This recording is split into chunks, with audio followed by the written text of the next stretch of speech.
इंदौर में BRTS corridor हटाने में हो रही देरी के साथ साथ एलिवेटेड कॉरिडोर की उपयोगिता पर भी हाईकोर्ट ने गंभीर आपत्ति जताई है। अदालत ने सुनवाई में स्पष्ट कर दिया है कि करोड़ों रुपए की लागत से बने इस ब्रिज की वास्तविक जरूरत, ट्रैफिक लोड और सामुदायिक उपयोगिता को लेकर कई सवाल के जवाब पेश नहीं किए गए हैं।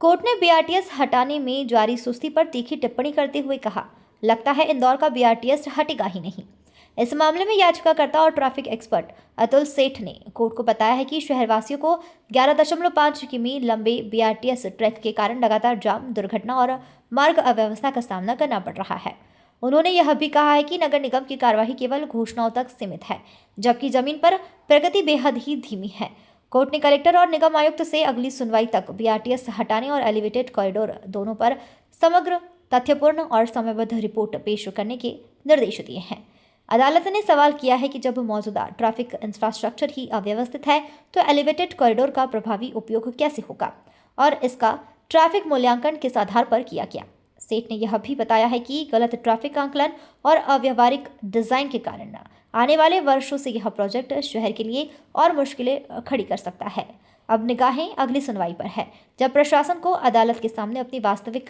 तैयारी और प्रगति दिखानी होगी। वहीं प्रदेश सरकार की मंशा के अनुरूप एलिवेटेड कॉरिडोर को बनाने के लिए पूरी बीआरटीएस लेन को हटाने की प्रक्रिया शुरू हो चुकी है, जहां न्यायालय के निर्देश पर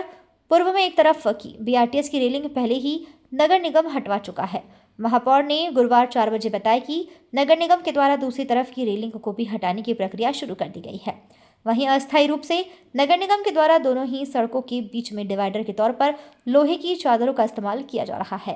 हाईकोर्ट के भी हमने ये संज्ञान में लाया,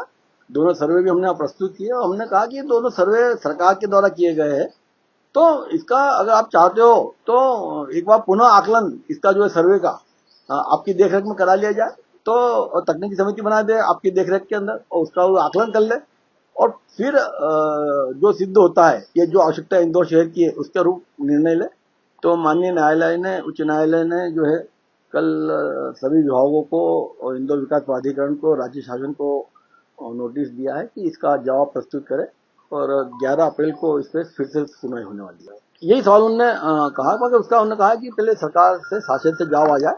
और उन्होंने माननीय उच्च न्यायालय ने बहस के दौरान कहा भी कि हमको शहर की सुविधा देखना है,